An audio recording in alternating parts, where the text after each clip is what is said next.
lagi dengan saya Insan Praditya Anugrah di channel CIC Official. Kali ini kita dari tentunya work from home ya, dan kita akan membahas tentang absolutisme.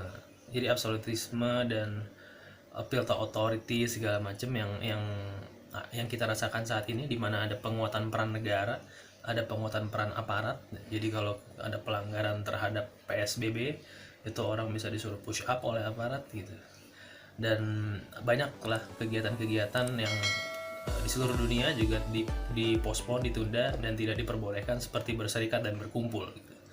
Padahal itu merupakan bagian dari hak asasi manusia tentunya kan. Jadi kondisi-kondisi darurat seperti ini memang menguntungkan aparat dan mereka yang memiliki otoritas untuk kemudian memang pada intinya mereka mengamankan, tetapi ada potensi mereka menjadi absolut. Jadi power yang mereka miliki melebihi seharusnya. Jadi sebenarnya sikap-sikap paternalistik ya yang semacam ini banyak sih di dunia profesional gitu, tidak hanya di aparat, tidak hanya di tentara, tidak hanya di polisi gitu. Bahkan di dunia medis juga ada beberapa oknum yang kemudian melakukan medical paternalism. Jadi dia tidak terbuka kepada pasiennya dan kemudian cenderung untuk menutupi, padahal pasien memiliki hak untuk mengetahui semua hal tentang kesehatannya. Tapi karena dia memiliki nilai-nilai sendiri yang katakanlah dia ingin terkesan bijak untuk tidak memberitahukan ke kondisi pasiennya, itu kemudian muncullah kecenderungan-kecenderungan medical paternalism. Nah, dalam hal ini yang kita mau bahas bukan medical paternalism, tentunya tenaga medis di ranah di jangka waktu COVID-19 ini sudah berupaya sangat maksimal, bahkan banyak sekali yang gugur. Kita sangat-sangat berterima kasih terhadap apa yang telah dilakukan oleh tenaga medis dan juga aparat keamanan tentunya, karena menjaga keamanan. Tapi yang saya mau katakan di sini adalah ada potensi absolut korup ya. Jadi absolutisme dari power yang diberikan oleh masyarakat itu sendiri. Kalau kita lihat di penyimpangan profesionalisme tentara misalnya, itu mereka yang mengambil kekuasaan dari negara, itu kan berarti melangkahi supremasi sipil.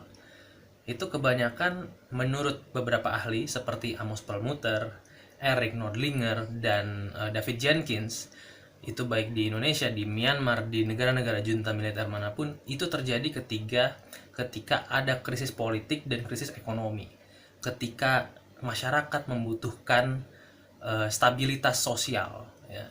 Jadi in order to maintain security and peace, itu kemudian mereka bertindak dengan cara mereka sendiri, dan kemudian bahkan ada yang memerintah hingga 20 sampai 32 tahun seperti Orde Baru dulu kan. Nah, yang saya mau katakan adalah kondisi corona seperti ini sangat mungkin dimanfaatkan oleh beberapa oknum-oknum yang memiliki power untuk korup atas power yang dimilikinya. Seperti kalau kita lihat Perdana Menteri Israel Netanyahu itu kan, dia sedang didakwa korupsi, tapi kemudian momentumnya ada corona, kemudian dia menutup pengadilan dengan alasan ya tidak boleh ada kegiatan di situ, kita lagi menangani pandemi corona. Kemudian juga ada pemimpin Chili yang sedang didemonstrasi akhir-akhir ini, tapi kemudian itu Sebastian Pinera ya, pemimpin Chili. Kemudian karena ada pandemi corona ini, ya otomatis demonstrasi juga dilarang gitu. Memang tidak salah, karena berserikat itu tidak berserikat boleh, tetapi yang tidak diperbolehkan adalah berkumpulnya gitu. Tapi ini kemudian menjadi momentum bagi mereka yang memiliki kesalahan untuk bertindak lebih dari wewenangnya dan mencari selamat. Nah, selain itu juga ada kepercayaan bahwa negara-negara otoritarian seperti Cina itu dianggap telah efektif menangani wabah corona di Wuhan, dan ini juga yang dianut oleh beberapa negara-negara yang telah desperate di Eropa ya, karena tidak mampu menangani pandemi corona, seperti Italia, Austria, Yunani yang kemudian mengandalkan bantuan Cina. Dan mulai ada sentimen bukan mulai ada sentimen, tapi mulai ada stigma bahwa pemimpin otoritarian atau negara otoritarian ternyata bisa lebih efektif menangani wabah-wabah seperti ini karena mereka satu komando dan kemudian masyarakatnya harus patuh gitu. Jadi aspek-aspek seperti human rights, natural rights untuk berkebebasan apapun dan demokratisasi kebebasan berpendapat itu kemudian trennya disingkirkan saat ini gitu. Karena terlalu banyak hal yang kemudian dinilai tidak efektif, terlalu banyak opini dan pendapat gitu. Jadi kemudian ada juga tren bahwa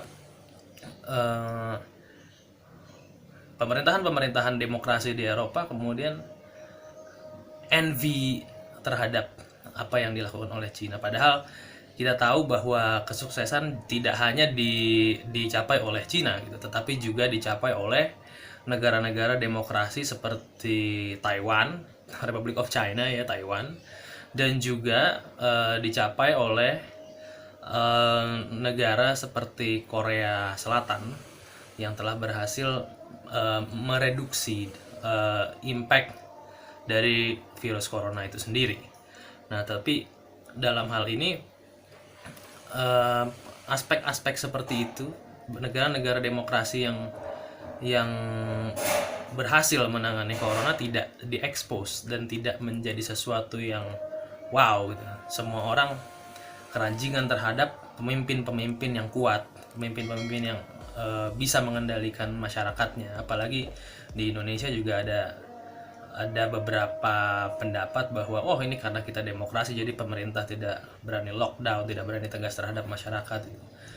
Dan banyaklah sentimen-sentimen negatif terhadap demokrasi gitu. Kalau dilihat dari trennya sendiri ya, dari tahun 2006 kan memang demokratisasi mengalami titik jenuh. Jadi dari beberapa negara itu sekitar 60 negara itu menjadi tidak lebih demokratis, sedangkan yang lebih demokratis itu hanya sekitar 30-an negara dari sekitar 90-an negara yang seharusnya mengikuti proses demokratisasi gitu. Jadi tapi ini perlu dikaji ulang gitu. Jangan sampai hal-hal seperti megalomaniak atau karismatik pemimpin yang otoriter gitu, kayak misalnya kita tahu bahwa Duterte memerintahkan tembak di tempat terhadap orang-orang yang katakanlah melanggar dari lockdown itu sendiri. Kemudian ini jadi alasan bahwa pemerintahan otoriter dibutuhkan di masa pandemi, atau bahkan kita harus kembali ke pemerintahan otoritarian gitu.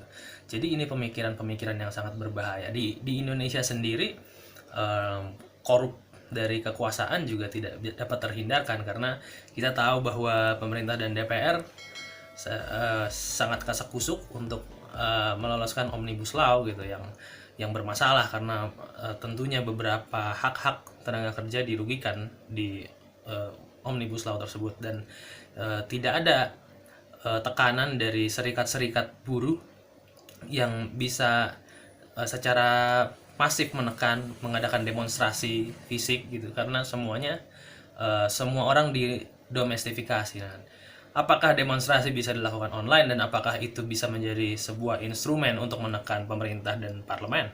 Itu menjadi pertanyaan lagi berikutnya. Jadi trennya semua mengarah kepada domestifikasi masyarakat dan peranan kuat. Kalau kita lihat di teori kontrak sosial itu, menurut Thomas Hobbes itu the Leviathan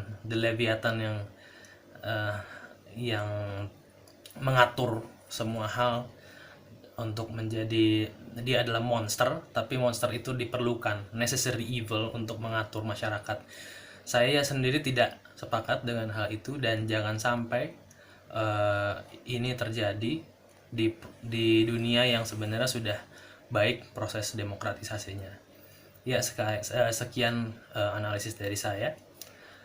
Terima kasih. Salam CIC.